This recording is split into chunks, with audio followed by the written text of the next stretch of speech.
안녕하십니까. 송국근의 혼술이 보내드리는 대승판 들여다보기 대들보 10월 3일 늦은 시간에 인사드립니다. 자, 역선택 이야기가 있었죠. 국민의힘 경선 과정에서 역선택, 홍준표 후보를 둘러싼 논란이었습니다. 여론조사를 하는데 이 홍준표 후보가 야권 후보 적합도 조사에서 상당히 계속 치고 올라갔는데 그 세부적인 내용을 살펴보면은 이 국민의힘 지지자보다는 민주당 지지자들, 또 열린민주당, 더불어민주당, 정의당까지 이 진보 성향의 지지자들이 이 응답을 하면서 홍준표를 야권 후보 적합도 조사에서 선택을 한다. 그래서 결국은 홍준표가 만만하기 때문에 본선에서 경쟁력이 약하기 때문에 홍준표를 선택하는 것이 아니냐, 그런 논란이 있었습니다. 물론 홍준표 후보 쪽에서는 이것은 외연 확장성이라고 이야기를 하죠. 본선에 가서도 나를 찍을 민주당 진보 계열 지지자들도 많다, 이렇게 이야기를 하지만 대체로 보면은 그것은 이 본선에서는 아마 민주당 지지자들이 국민의힘 중에서 후보를 선택을 하라고 하니 홍준표를 선택을 했다. 그래서 홍준표가 야권 후보 중에서는 괜찮다고 해서 선택하는 사람도 있을 것이고, 아니면은 만만해서 본선에서 약하기 때문에 우리 당 민주당 후보가 이기라고 선택을 했을 수도 있고, 둘 다지만 어쨌든 둘이 섞여 있겠지만은 그래도 이것이 결국 본선에 가서는 이 민주당 후보를 찍지 홍준표를 찍지는 않을 것이다. 그리고 민주당 후보 중에서도 이재명이 거의 이제 사실상 후보로 확정이 됐는데, 이낙연을 지지를 하던 민주당 지지자들이 그렇다고 본선에서 이재명을 안 찍고 홍준표를 찍겠느냐, 이재명이 너무 싫으면은 아예 투표를 안 하면 안 했지 홍준표를 찍지 않을 것이다. 그래서 본선 경쟁력은 약할 것이다. 이런 논란이 계속되고 있지만 어쨌든 이 여론조사에서 역선택이 들어가든 들어가지 않든 지금 홍준표는 윤석열 후보와 1, 2위 다툼을 계속 벌이고 있습니다. 국민의힘 여론조사에서 1, 2위 다툼을 벌이고 있는데, 자, 1차 컷오프 때는 20%가 책임 당원들의 비중이 20%가 반영이 됐죠. 이제 이번 주에 나오는 이 2차 컷오프에서는 30% 반영되고 10월 5일 마지막 후보를 선출할 때는 책임당원이 50%가 반영이 됩니다. 자, 이렇게 책임당원 비율이 늘어나다 보니 그전에는 이 역선택 이야기가 나오다가 역투표 이야기가 나오기 시작했습니다. 역투표 이야기. 자, 이게 뭐냐면은 역선택보다는 어떻게 보면 한 단계 좀 업그레이드 된 건데, 사실 역선택은 이 조직적으로, 그러니까 민주당 지지자들이 조직적으로 개입을 하기가 어렵습니다. 여론조사에서 역선택은 왜 그러냐면은 이 역선택 샘플이 한 1000명, 그러니까 여론조사할 때 샘플이 한 1000명 되고, 그때 이 국민의힘 1차 컷오프 할 때 샘플이 한 2000명 됐죠. 그 2000명은 무작위로 이렇게 뽑기 때문에 그 안에 민주당 지지자들이 조직적으로 들어가기는 어려운 것이죠. 이 랜덤 샘플링을 하기 때문에, 무작위로 하기 때문에. 그러다가 우연히 한 명이 민주당을 지지하는 사람이 거기에 샘플로 들어가게 되면 본인이 어떤 역선택을 생각을 해서 홍준표를 찍든지 할 수는 있었겠지만, 민주당 지지자가 조직적으로 들어가기는 어려웠다는 겁니다. 여론조사이기 때문에. 그런데 이 역선택이 아니고 역투표 이야기가 나오는 것은, 자, 지금 이 국민의힘, 자, 2차부터는 1차에서는 책임당원 중에서 2000명을 또 추출을 해서 그것이 여론조사를 해서 이것이 책임당원의 당심이다 이렇게 했는데, 2차, 3차에서는 모든 책임당원들이 전부 다 투표를 합니다. 비대면 투표를 합니다. 그래서 이 상당히 비중이 높아졌고, 그 책임당원들이 당심이 어떤 건지가 당락을 가르는 그런 변수가 됐습니다. 자, 이 상황에서 오늘 윤석열 후보가 상당히 중요한 화두를 하나 던졌습니다. 뭐라고 했냐면은, 최근에 국민의힘 당원수가 급증했죠.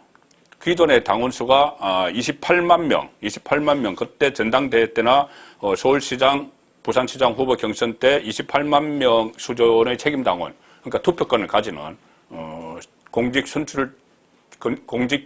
후보 선출에 대한 투표권을 가지는 책임당원이 28만 명 수준이었는데, 그 이후에 국민의힘이 보선에서 압승을 하고 새로운 지도부가 들어서고 또 이 대선 후보 경선 열기가 올라가면서 책임당원들이 급증을 하기 시작했습니다. 신규 책임당원들이 급증을 해서 한 4개월 사이에, 최근 4개월 사이에 무려 26만 명이 늘어났습니다. 26만 명.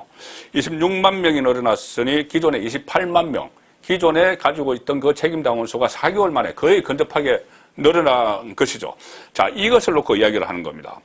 26만 명이 정말 이 국민의힘이 좋아서 외연 확장을 해서 막 들어간 것이냐, 아니면은 전략적으로 민주당 지지자들이 한 표를 들어가서 행사를 해서 역투표, 만만한 후보에게 투표하기 위해서 집단적으로 들어간 것이냐.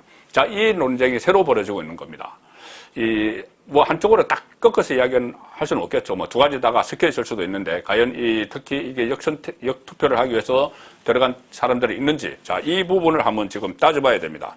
왜 그러냐면 어차피 윤석열 후보가 오늘 문제를 제기를 했습니다. 오늘 이렇게 이야기했습니다. 부산 사상구 당원협의회를 방문한 자리에서, 자, 민주당 정권이 우리 당 경선에까지 마술을 뻗치고 있다, 이렇게 이야기했습니다. 그러면서 최근에 당원수가 급증한 것과 관련해서 위장 당원이 포함됐다, 위장 당원이 들어왔다. 자, 우리 당 안에 이 경선 과정에서 내부 총질도 있고 뭐 민주당 개입도 있지만 어쨌든 정권 교체를 하자, 이렇게 이야기하면서 민주당 개입을 이야기했습니다. 민주당 개입은 그전에는 이 여론조사에서의 역선택을 이야기하지만 지금 여기서는 실제로 들어와서 위장당원 이야기를 했기 때문에 위장당원으로 들어와서 투표권을 행사를 하려고 하는 그 세력이 있다, 이렇게 이야기하는 겁니다.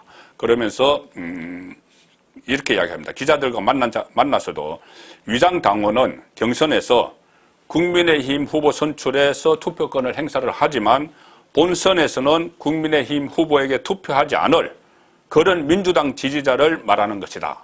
그런 사람들이 당원 가입을 했다는 이야기가 많다, 이렇게 주장을 했습니다. 자, 여기에 대해서 유승민 후보는 발끈하면서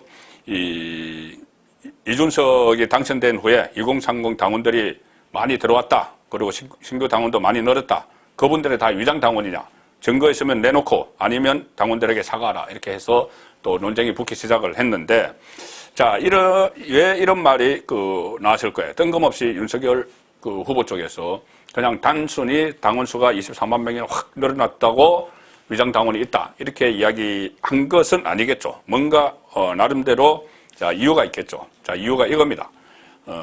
자, 26만 명이 늘어났는데 4개월 사이에, 그런데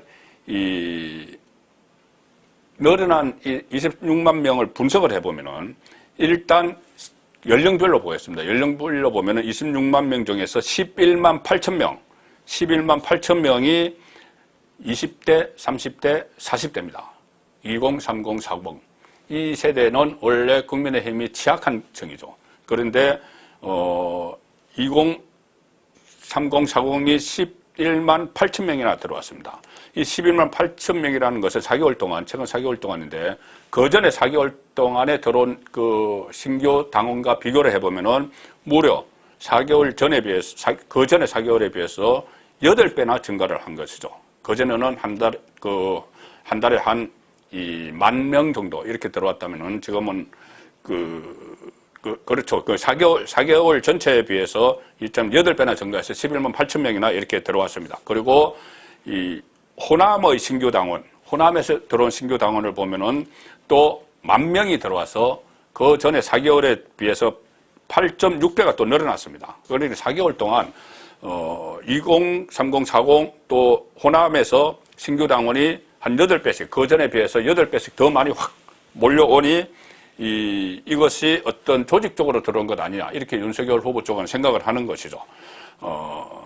11만 8천 명인데 이것은 전체 신규 입당 2030, 40 11만 8천 명은 전체 신규 입당자의 44%에 해당을 합니다.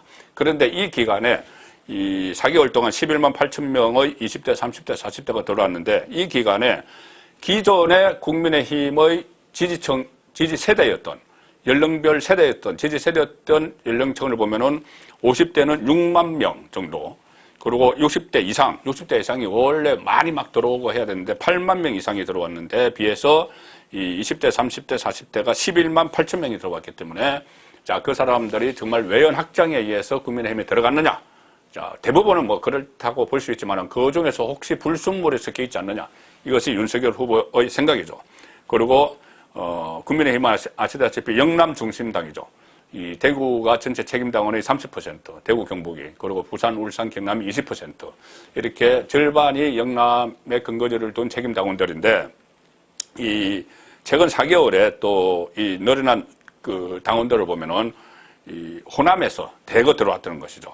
한 10,000명 이상이 4개월 사이에 들어왔는데, 자, 이 10,000명이란 것이 그 직전 4개월을 보면은 그 직전 4개월은 한 1,200명 이하가 들어왔습니다. 그러니 이것도 한 8배, 8배 이상 갑자기 4개월 동안 확 늘어난 것이고, 또 전북은 4.1배인데 늘어난 것이, 자, 전남은 19배가 늘어나고 광주는 17배가 늘어났습니다. 자, 그리고 또 하나 있습니다. 자, 이번에는 그전에는 1년 내에 3개월 동안 당비 1,000원씩을 내야지 이 당원 투표권을 줬죠. 그 선출권을 줬는데, 이번에는 이 당원을 많이 끌어들이기 위해서 선거인단 명부 작성일 9월 30일 이전에 입당한 사람은 한 번만 당비를 내도 투표권을 주도록 했습니다. 봉정선 투표권을 주도록 했죠. 그렇기 때문에 많은 사람들이 몰려들었는데, 특히 이 선거인단 명부 작성일이 9월 30일인데 그 전에 사흘 동안 하루에 서울시당의 경우에 매일 5,000개의 원서가 쌓였고, 매일 경기도당도 매일 10,000개의 원서가 쌓였습니다. 막 접수가 됐죠. 다른 시도당도 마찬가지입니다.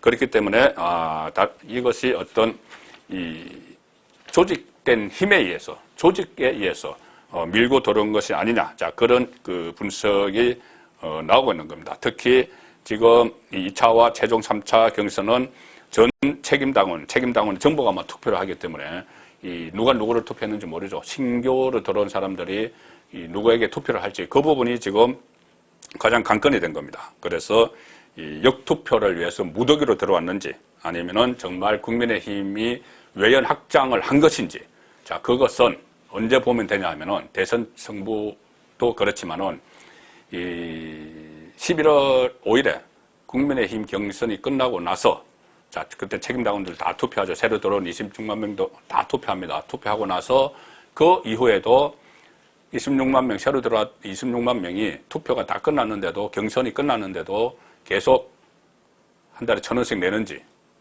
아니면은 무더기로 빠져나가는지, 그걸 보면 알 수 있겠죠. 송국근의 대들보였습니다.